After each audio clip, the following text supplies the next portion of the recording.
الحمدللہ والصلاة والسلام علی رسول اللہ وعلی آلہ وصحبہ اجمعین اما بعد اعوذ باللہ من الشیطان الرجیم بسم اللہ الرحمن الرحیم ومن احسن قولا ممن دعا الی اللہ وعمل صالحا وقال انی من المسلمین رب اشرح لی صدری ویسر لی امری واحلل عقدۃ من لسانی یفقہوا قولی۔ میرے محترم مشائخ، میرے محترم بزرگوں اور میرے بھائیوں، السلام علیکم ورحمۃ اللہ وبرکاتہ۔ مجھے بے حد خوشی ہو رہی ہے کہ 33 سال بعد میں نہ ہی پاکستان میں واپس آیا ہوں، خصوصاً لاہور میں، اور وہ بھی قرآن اکیڈمی میں پھر سے 33 سال بعد میں نے قدم رکھا ہوں۔ ماشاءاللہ مجھے کافی ماشاءاللہ بے حد خوشی محسوس ہو رہی ہے، لیکن ساتھ ساتھ ڈاکٹر اسرار احمد صاحب رحمہ اللہ کمی بھی محسوس ہو رہی ہے۔ اور اکثر جب میں پاکستانیوں سے ملاقات کرتا ہوں تو وہ اکثر کہتے ہیں کہ جب ڈاکٹر اسرار احمد صاحب زندہ تھے تو ہم نے ان کی اتنی قدر نہیں کی جتنے کرنا چاہیے، لیکن ابھی جو وہ کہتے ہیں تقریر میں، ابھی ہمیں احساس ہوتا ہے۔ اور جیسے کہ آپ جانتے ہوں گے کہ میں شیخ احمد دیدہ صاحب سے متاثر ہو کے جب میڈیکل کالج میں تھا 1987 دسمبر میں ان سے ملاقات کی، اور تقریباً 3.5 سال بعد میں ڈاکٹر اسرار احمد صاحب سے ملاقات کی۔ یہ دونوں شخص تھے جو مجھے متاثر کیے، اور ان کے وجہ سے میں ڈاکٹر آف باڈی سے ڈاکٹر آف سول بنا، جسم کے ڈاکٹر سے روح کا ڈاکٹر۔ جب دیدہ صاحب سے متاثر ہوا میں، تو اس کے بعد میں اسلامک ویڈیو کیسٹس باقر جتنے باقی مقررین تھے ان کی سننے لگا، اور اکثر انگریزی میں سنتا تھا۔ واحد اردو تقریر اگر سنتا تھا تو ڈاکٹر اسرار احمد صاحب، کیونکہ مجھے شوق تھا ویڈیو کیسٹ کلیکٹ کرنے کا۔ تو جب میں امریکہ گیا تھا اور باقی دیگر ممالک، تو وہاں مجھے ڈاکٹر صاحب کی کیسٹ ملے، اور اس کے بعد اگر میں اردو میں میرے لحاظ سے ان کے علاوہ میں کسی اور کی ویڈیو کیسٹ نہیں دیکھا، میں تھوڑا چند منٹ ہو سکتا ہے۔ ڈاکٹر اسرار احمد صاحب کی اردو فصیح تھی، لیکن پھر بھی دل کو چھوتی تھی، اور میرا شوق رہا جب میں دیدہ صاحب سے متاثر ہوا، ایک شوق تھا کہ جتنے بھی علماء ہیں ان سے ملاقات کروں۔ تو شوق نے مجھے 1951 میں پاکستان لے کے آیا، اور 1991 میں قرآن اکیڈمی آیا اور ڈاکٹر اسرار احمد صاحب سے ملا۔ اور جب انہوں نے مجھے پوچھا بیٹا آپ پاکستان کیوں آئے، تو میں نے کہا کہ یہاں اسلامک ادارے ہے، آپ سے ملنے آیا اور اسلامک ادارے کو دیکھنے کے لیے آیا۔ تو انہوں نے کہا پاکستان میں ادارے تو بہت ملیں گے لیکن اسلام نہیں ملے گا۔ تقریر کے پہلے کہنا چاہتا ہوں کہ آپ جانتے ہیں کہ میری تعلیم انگریزی میں ہوئی ہے، تو اور اردو پہ مہارت نہیں ہے، تو ظاہر ہے کہ اگر اس میں کچھ غلطیاں ہوں گی تو اسے آپ نظر انداز کیجیے۔ اور خصوصاً آپ ڈاکٹر اسرار احمد صاحب رحمہ اللہ کو سنتے ہیں تو میری اردو تو ایک دم اپوزٹ، ایکسٹریم۔ تو جب یہاں ان سے ملاقات کی، گفتگو تو کئی ہوئی، لیکن سب سے جو اہم مدعا تھا، انہوں نے پوچھا کہ اور میں MBBS سے فارغ ہوا تھا اور میں انٹرنشپ کر رہا تھا۔ انٹرنشپ کرنا ضروری 1 سال کے لیے، 4.5 سال کی پڑھائی ہوتی ہے، 1 سال کا انٹرنشپ تھا۔ اس ٹائم میں پاکستان چند ہفتوں کے لیے آیا تھا۔ تو انہوں نے کہا آپ کیا کرنا چاہتے ہیں، تو میں نے کہا کہ میں سرجن بننا چاہتا ہوں، اور کیا میں دائی دونوں ساتھ میں کروں گا، سرجن بھی بنوں گا دائی بھی کروں گا۔ تب ڈاکٹر صاحب نے کہا کہ میں نے 7 سال کوشش کی ڈاکٹر اور دائی دونوں بننے کی، لیکن میں ناکامیاب رہا۔ اگر آپ مہارت چاہتے ہیں تو دونوں میں سے ایک چننا پڑے گا۔ اور وہ ایک نصیحت تھی جو ہو سکتا ہے میری زندگی کو بدل دی. اور جب میں واپس گیا، جب میں والدین سے کہا، پہلے ارادہ تھا کہ جب میں ماسٹرز کروں گا سرجری میں تو ہفتے میں آدھا دن چھٹی ملتی ہے، 24 آپ کو ہاسپٹل میں رہنا چاہیے. جب آدھا دن چھٹی ملیں گی اس ٹائم 2 گھنٹہ میں دعوتی کام کروں گا. ہم نے ادارہ قائم کیا تھا اسلامک ریسرچ فاؤنڈیشن 1951 میں، 1991 میں. تو میرا تصور تھا کہ ہفتے میں 2 گھنٹہ دوں گا ادارے کے لیے، باقی ٹائم میڈیکل کے لیے. والدین نے کہا نو پرابلم. پھر میں نے کہا کہ میں روز 2 گھنٹہ دینا چاہتا ہوں. پھر میرا ارادہ بدل گیا کہ میں ابھی سرجری نہیں کروں گا. سرجری میں 24 گھنٹہ رہنے پڑتا ہے. اگر میں ریڈیولوجی کروں تو 24 گھنٹہ رہنے کی ضرورت نہیں. تو میرا ذہن تبدیل ہو گیا، ریڈیولوجی کروں گا، اس کے اندر 24 گھنٹہ ہاسپٹل میں رہنے کی ضرورت نہیں. اور میں نے کہا میرے والدین سے، میرے والد بھی ڈاکٹر تھے، میرا بھائی بھی ڈاکٹر تھے، ریڈیولوجی کروں گا اور پھر روز 2 گھنٹہ دعوتی کام کروں گا. والدین نے بولا نو پرابلم، جیسے آپ کی مرضی. پھر چند ہفتے اور گئے اور اس وقت ہم نے قائم کیا ایک پیتھولوجیکل سینٹر جو میں اور میرے بھائی 50% پارٹنر تھے، اسے قائم کیا. اور پھر میں نے کہا کہ ابھی 50% میڈیسن 50% دعویٰ کریں گے. والدین نے کہا نو پرابلم. پھر میں نے کہا 2 hours میڈیکل کریں گے اور باقی ٹائم دعویٰ کریں گے. بھائی نے بولا نو پرابلم، والدین نے بولا نو پرابلم. پھر میں بولا فل ٹائم دعویٰ کروں گا. اور یہ سارا سلسلہ 1 سال سے کم میں ہوا. ایسا نہیں کہ 5 10 سال بعد، میں بھی 8 9 مہینے میں. اور میرے بھائی نے کہا مجھ سے کہ آپ اپنی زندگی وقف کرو، آپ 50% پارٹنر ہیں، آپ کو آنے کی ضرورت نہیں، 50% آپ کو شیئر مل جائیں گے. میں نے کہا نہیں بھی دے چلے گا. یہ بھائی نے کہا آپ 50% مل جائیں گے. تو وہاں سے سلسلہ شروع ہوا. بات واپس سے آتے ڈاکٹر عیسیٰ احمد صاحب رحم اللہ، جو ان کی ایڈوائس تھی کہ اگر دائی کو سکسیزفل ہونا ہے، جو آپ کی ضرورت کی چیزیں ہیں اسے کم کرو، اپنی ریکوائرمنٹس کو کم کرو تاکہ کوئی بھی آپ کو اس پہ محتاج نہ رہنے پڑے. اگر آپ کی ضرورت زیادہ ہے تو پھر آپ کو شاید زیادہ پیسہ لگے گا، 10 لاکھ مہینے کا لگے گا، 20 لاکھ لگے گا. پھر 10 لاکھ نہیں ملیں گے تو آپ دوسری بات کریں گے. اگر آپ کو حق کی بات کرنا ہے اور اپنی زندگی وقف کرنا ہے تو اپنی ضرورت کو کم کرو یا ریکوائرمنٹس کو کم کرو. اور یہ جو نصیحت انہوں نے مجھے دی، اس کو میں نے دل میں سنبھال کے رکھا. اور آج بھی میں کہتا ہوں، جب میں نے دعوتی کام شروع کیا تو فیملی کا فل سپورٹ تھا، تو کام کرنے کی ضرورت ہی نہیں تھی. لیکن پھر بھی مجھے کئی شوق ہے، تو تقریباً میں دن میں ایوریج 14 سے 15 گھنٹہ دعوتی کام کرتا تھا. یہ میں بات کر رہا ہوں کہ میرج کے بعد. جب شادی کے پہلے میں تقریباً 9-10 گھنٹے دیتا تھا دعوتی کام میں. تو لوگ نے کہا کہ شادی کرو گے تو ٹائم کم ہو جائے گا. تو اسکول میں سیکھا تھا وین ڈائیگرام. وین ڈائیگرام مطلب ایسی چیز کرو جو 2 چیز ایک ساتھ میں ہو. تو میں نے ضائعہ سے شادی کی. اور جو اللہ کے رسول کی حدیث ہے کہ شادی کرنے کے لیے 4 چیز انسان دیکھتے ہیں. ایک ہے بیوٹی، خوبصورتی، ایک ہے دولت، تیسری ہے نوبلٹی، خاندان، اور چوتھا ہے ورچیو، دینداری. اور سب سے اہم ہے دینداری، تقویٰ. تو یہ کرائٹیریا لے کے میں نے ایک ایڈ کیا کہ دائی ہونا چاہیے، دینداری اور دائی. بیوٹی نو پرابلم، خالی ریپلسو نہیں ہونا چاہیے. دولت کی ضرورت نہیں، خاندان نو پرابلم. تو ایک ہی کرائٹیریا کیا دیندار ہونا چاہیے لیکن دائی ہونا چاہیے. ایک کرائٹیریا ایڈ کر دیا، کوئی لڑکی نہیں ملی 2-3 سال تک. تو میری بہن وہ انٹرویو لیتی تھی، تو ایک لڑکی کو پاس کیا، تو آپشن تھا ہی نہیں نا.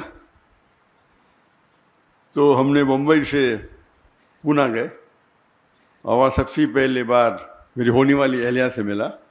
اور الحمدللہ بسم اللہ کی اور اللہ نے اس میں برکت دی. شادی کے بعد 9-10 گھنٹے کے بدلے ہم 12 گھنٹے دینے لگے، کیونکہ جب ہم گفتگو کرتے تھے تو دعوتی کام کے بارے میں کرتے تھے. وین ڈائیگرام تھا، اس کا مطلب نہیں بیوی کو ٹائم نہیں دیتا تھا. میں اکثر دائی دیکھیں گے بیوی کو ٹائم ہی نہیں دیتے. تو عام لوگ جو بیوی کو ٹائم دیتے اس سے میں کئی زیادہ دیتا تھا، کئی زیادہ. اور عام لوگ جو اپنے پیشے میں کام دیتے 8 گھنٹہ 9 گھنٹہ، تو میں دیتا تھا 13-14 گھنٹے، 1.5 گنا. لوگ نے بولے بچے پیدا ہوئیں گے تو آپ کو پتہ چل جائے گا، بچے پیدا ہوئیں گے تو پھر آپ ٹائم کم دیں گے. جب بچے پیدا ہوئے، جب میری بیوی کے شادی کرنے کے بعد ہم نے شروع کی ladies wing, Islamic trust foundation کی لیڈیز ونگ، اور وہ بن گئی اس کی صدر، لیڈیز ونگ کی صدر، اور ادارے کو آگے بڑھائے. بچے پیدا ہوئے تو ہم نے اسکول شروع کیا، اسلامک انٹرنیشنل اسکول. تو اسکول کے اندر میری اہلیہ پرنسپل تھی، میرے بچے تھے، تو 3 in 1 وین ڈائیگرام میں 3 سرکل، بیچ میں تینوں کو ٹائم دے رہے، اور ساتھ میں اوپر اللہ ہے، اللہ سینٹرڈ. تو مین تو اللہ سینٹرڈ ہے. پھر میں ماشاءاللہ 15 گھنٹے دینے لگا. ہم جب جاتے ہیں کبھی ابھی دعوتی پروگرام پہ، ابھی تو میرے بچوں کی شادی ہو گئی، لیکن اس کے پہلے جب جاتے تھے 5 جاتے تھے، میں اور میرا بیٹا عام پبلک میں خطاب کرتے، میری اہلیہ اور میرے دونوں بیٹیاں کرتے تھے، خصوصاً خواتین میں.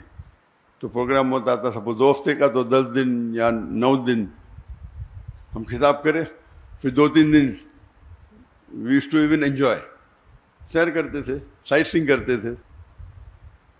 تو یہ 3 in 1 4 in 1 تھا. اللہ کی دعوت بھی دیتے تھے، اور سال میں تقریباً منیمم 2 بار تو انڈیا میں گھومتے تھے اور 2 بار آؤٹ سائڈ انڈیا، منیمم تھا. یہ اکثر 3 بار ہوتا تھا، اس میں سے 3 بار میں سے 2 بار تو مکہ ہوتا تھا. تو اگر ہم اللہ کے راہ میں نکلنا چاہتے تو ضروری ہے کیا ہے، جو آپ کا ہم سفر، آپ کا ساتھی، آپ کی اہلیہ جو آپ چنتے ہیں، اس کا نظر سیم رہا تو انشاءاللہ آپ کو مقبلیں زیادہ ملیں گی اور وہ آپ کو ساتھ دیں گی. اور اس ٹرپ میں بھی وہ ساتھ میں آنے والی تھی، لیکن کیونکہ میری بیٹی کو کچھ 1 ہفتہ پہلے، بالکل 1 ہفتہ پہلے، 1 دن کم، 15 سپٹمبر کو بیٹا ہوا، تو اسی لیے میری اور کی طبیعت ذرا خراب ہو گئی، تو میری اہلیہ رک گئی، اور وہ انشاءاللہ آج رات کو آنے والی ہے. تو ان کے بھی پروگرام ہونے والے تھے کراچی میں، لیکن اس کو پوسٹ پون کیا. جی ہاں، الحمدللہ. تو کہنے کی بات ہے کہ ڈاکٹر عیسیٰ احمد صاحب رحم اللہ کہتے تھے کہ اپنی ضرورت کو کم کرو. تو آج کی تاریخ میں میں ہمیشہ کہتا ہوں کہ میری اور میری اہلیہ کا ریکوائرمنٹ صرف $500 ہے مہینے کا، بس. میں نے آپ کے اس میں تقریباً 1,30,000 ہے، کچھ ہوگا، تو 1 لاکھ بکس ہوتا ہے، پاکستانی 1 لاکھ کم ہے. اور یہ میری اور میری اہلیہ کے بارے، وہ الگ بات ہے کہ دعوتی کام میں جب ٹریول کرتے میں خود پیسہ بھرتا ہوں، اس کے اندر خرچے اور ہوتے ہیں، لیکن خصوصاً پرسنل لائف کے لیے $500 کافی ہے. اللہ نے نوازا کہ میں تجارت کرنے لگا. مہینے میں تقریباً 2 یا 3 دن مطلب ایوری آلٹرنیٹ ڈے 1 گھنٹہ 2 گھنٹہ. بزنس کرنا بھی ماشاءاللہ اللہ کے رسول کی سنت ہے، اور اللہ نے بہت نوازا. فیملی کی طرف سے سپورٹ تھا. میں نے میرے والدہ سے 15 لاکھ روپے لی پاکستانی، اس ٹائم 1:1.5 تھا، تو ہو سکتا ہے 20 لاکھ 22 لاکھ پاکستانی روپے اس ٹائم لی، اور 8 مہینے میں واپس کر دی. پہلے مہینے میں ماشاءاللہ 250% پروفٹ. پھر اس طریقے سے اللہ نے نوازا، کئی بزنسز کیے، اور بزنس بڑھتے ہی گئے. لیکن میرا اصول تھا کہ میں وقت نہیں دوں گا، اپنا ذہن لگاؤں گا، سیٹ اپ کروں گا، اور پھر اس کے حوالے کروں گا. اور یہ حوالے کرنے کی وجہ سے کئی لوگ نے مجھے دھوکہ بھی دیا. دھوکہ مطلب میرے پیسے لے کے بھاگ گئے. میں نے کیا پرابلم، مجھے کوئی پرابلم، بڑی اماؤنٹ. کچھ ہندوستانی تھے, کچھ پاکستانی بھی تھے میرے پارٹنرز دبئی میں, ملین لیے. میں نے کہا کہ میں تو زیرو سے آیا, جو پیسہ لے ماں کو واپس دیا, باقی تو سب اللہ کا ہے. میرا اصول تھا کہ میں میرے دعوتی کام میں خلل نہیں آنا چاہیے. پیسے کے تو کیا پرابلم, کوئی پرابلم نہیں, اللہ ہی دے رہا ہے, اللہ دیا تھوڑا واپس دیتا ہے دیکھنے کے لیے کہ اب دعوتی چھوڑتے کیا نہیں. اللہ ٹیسٹ کرتا ہے آپ کو, پیسے دیا پھر لے لیتا ہے, ابھی کیا کریں گے, ہم چھوڑ دیں گے دعوتیاں. تو اللہ کا فضل ہے الحمدللہ. اور جب میرے بیٹے, میں نے کہا بیٹوں کو آپ کو بزنس سیکھنا کوئی بڑی بیوقوفی ہے, دعویٰ چھوڑ کے, ایسا اچھی بات ہے لیکن دعویٰ چھوڑ کے بزنس سیکھنا بیوقوفی ہے. بیٹا بولتا ابا مجھے بھی تو سکھاؤ. تو میں آپ سب سے بڑے امیر بزنس مین بنیں گے اگر بل گیٹس یا جیف بیزوس یا ایلون مسک, ایک چھوٹے سے چھوٹا دائی ایلون مسک سے بہتر ہے. لیکن ٹھیک ہے, کیونکہ اللہ نے مجھے سہولت دی تو میں نے بولا بات تمہارے نام پہ شروع کر دو, نو پرابلم. لیکن بزنس میں ہمیشہ اللہ تعالیٰ کو اپنا پارٹنر بناؤ. اور جب اللہ تعالیٰ کو پارٹنر بناتے, چھوٹا پارٹنر تو نہیں بنا سکتے نا, برابر. تو میں نے بیٹے کا منیمم آپ کو 51% اس کی جو انکم ہے, 51% جو منافع ہوتا ہے وہ اللہ کے راہ میں دینے پڑیں گا. میں تو ویٹرن ہوں, میں پرانا ہوں, میں تو زیادہ دیتا ہوں, کتنا دیتا ہوں بولوں گا نہیں, لیکن یہ تو نہیں ابھی ہے. تو 51% آپ کو اللہ کے راہ میں دینے پڑے گا. اور جتنا آپ اللہ کو جتنا زیادہ دیں گے پرسنٹیج, جو بچتا ہے وہ آپ کے پاس زیادہ رہتا ہے. میں ہمیشہ کہتا ہوں ایون میرے اسٹاف سے, ہمارے پاس بمبئی میں صرف 500 ملازم تھے, فل ٹائم پیڈ امپلائیز, اور والنٹیئر 10,000 سے اوپر تھے. تو میں کہتا تھا کہ اگر آپ 10,000 روپیہ بھی کماتے, اللہ کے راہ میں جو زکوٰۃ ہے وہ فرض ہے اپنی جگہ پہ, کچھ تو اللہ کے راہ میں خرچہ کرو, بھلے 10% ہو. جب 10% خرچہ کریں گے آپ تو غریب, آپ کو زکوٰۃ تو دینا نہیں, تو آپ کے پاس بچے گا 9,000 روپے. اللہ تعالیٰ اپنی تنخواہ کو کر دیں گا 15,000. تو 15,000 سے 10% نکالو, کتنا بچتا آپ کا, 13.5. پہلے 10 تھا, ابھی 13.5 ہو گیا, یعنی 35% بڑھ گیا آپ کا. پھر آپ 15% کرو, اللہ تعالیٰ 15,000 سے آپ کی تنخواہ کر دیں گا 30,000. جتنا آپ بڑھائیں گے آپ کا پرسنٹیج کم رہے گا, لیکن جو اماؤنٹ ہے وہ زیادہ رہے گا. تو اس اصول کے ساتھ الحمدللہ مہینوں کروڑ روپیہ کما لیتے بہت سے بزنس ہیں. لیکن میں زیادہ ٹائم نہیں دیتا ہوں, کرتا ہوں اور چھوڑ دیتا ہوں. ابھی 2 سال پہلے جب میں نے فارغ کے نام پہ شروع کیا, اور میں نے کہا جو میرا جو معیار تھا, میں نے کتنا تھا بولوں گا نہیں, میں بولا فارغ کے نام پہ شروع کر رہا ہوں تو اتنا تو نہیں دینے کا. تو میں نے 51% کرا, اور کیا ہو گیا, وہ تجارت میں خسارہ ہو گیا, نیکسٹ بزنس میں بھی خسارہ. تو میں نے میرے اہلیہ سے کہا کیا بات ہے, ہو سکتا ہے کہ میں نے جو میرا معیار رکھا تھا میں زیادہ پرسنٹیج دے, ابھی دھندا تو وہی کر رہا ہوں نا, خالی نام فارغ کا ہے.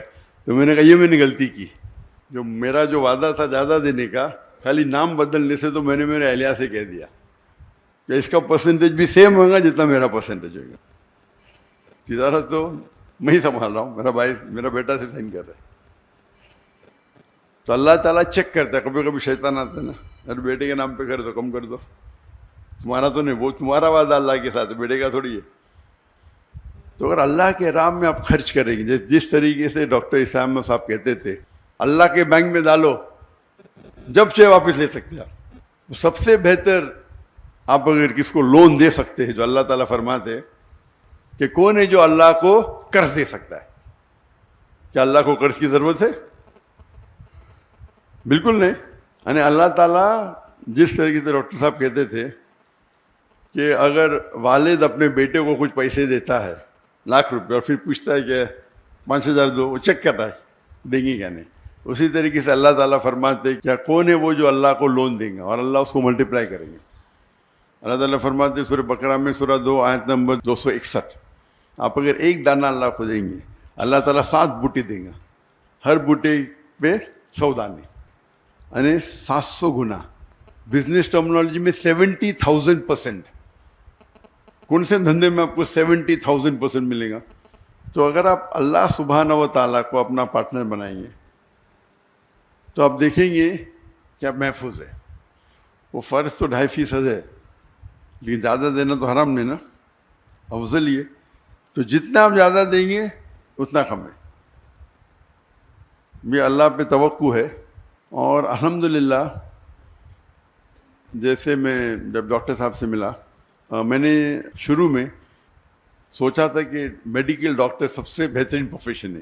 جس طریقے سے ڈاکٹر اسرار احمد صاحب رحمہ اللہ سوچتے تھے کہ ڈاکٹر سب سے بہترین پروفیشن ہے انسانوں کا علاج کرنا، ان نے ڈاکٹری چنا تھا نہ کہ پیسے کمانے کے لیے. اسی طریقے سے میں نے بھی چنا تھا.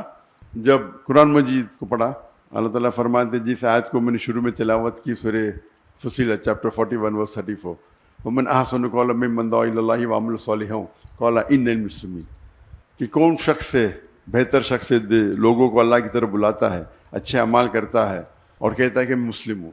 تو سب سے بہترین جو پروفیشن ہے وہ دائی کا. تو اسی لیے میں نے ڈاکٹری چھوڑ کے دائی بنا، اور اللہ سے امید رکھتا ہوں کہ جو بھی کچھ ہم تھوڑا کام کر رہے، جو ہمبل ایفرٹس ہمارے ہیں، وہ اللہ تعالیٰ قبول فرمائے. اللہ سے دعا کرتا ہوں کہ ہم سب کو انشاءاللہ آخرت میں جنت میں اٹھائے. وآخرت دعوانا الحمد رب العالمین. السلام علیکم ورحمۃ اللہ وبرکاتہ. جو حضرات بھی یہاں تشریف لائے ہیں، کافی انہوں نے انتظار بھی کیا، پروگرام میں بھی کچھ تھوڑی سی تبدیلی ہوئی، لیکن آپ حضرات کی محبت. ذرا تشریف رکھیے، ابھی کوئی کسی قسم کی ہلچل نہیں ہونی چاہیے، بیٹھے رہیں. تو دل کی گہرائیوں سے میں ڈاکٹر ذاکر صاحب کا انتہائی مشکور ہوں. بلکہ ایک صاحب سے گفتگو ہو رہی تھی تو میں نے ان سے یہ کہا کہ ڈاکٹر صاحب دوسرے لوگوں کی دعوت پر ان کے ہاں تشریف لے گئے، جبکہ یہاں ہمارے ساتھ معاملہ یہ تھا کہ خود ڈاکٹر صاحب کی اپنی خواہش تھی کہ قرآن اکیڈمی آئیں گے. تو میں سمجھتا ہوں اس حوالے سے جو حضرات بھی یہاں موجود ہیں بہت خوش قسمت ہیں. کم سے کم ایک ملاقات اور ایک اس ایسی بابرکت محفل میں کہ جس میں آپ نے بہرحال جو انتظار کیا وہ بھی اللہ کے ہاں یقیناً ماجور ہیں آپ حضرات. تو بہت ہی میں شکریہ ادا کرتا ہوں. اور وقت کی ایسی جسے آپ کہیے کہ وہ ٹائٹ ہے کہ اب آگے ڈاکٹر صاحب کو کہیں اور بھی پہنچنا ہے، تو آپ حضرات سے میں بس اس سے زیادہ اور کچھ نہیں کہتا. اللہ تعالیٰ آپ حضرات کا آنا بھی اپنی بارگاہ میں قبول فرمائے، اور بہت ہی دعائیں ہیں محترم ڈاکٹر صاحب کے لیے بھی، اور ان کے کام میں اللہ تعالیٰ برکت عطا فرمائے.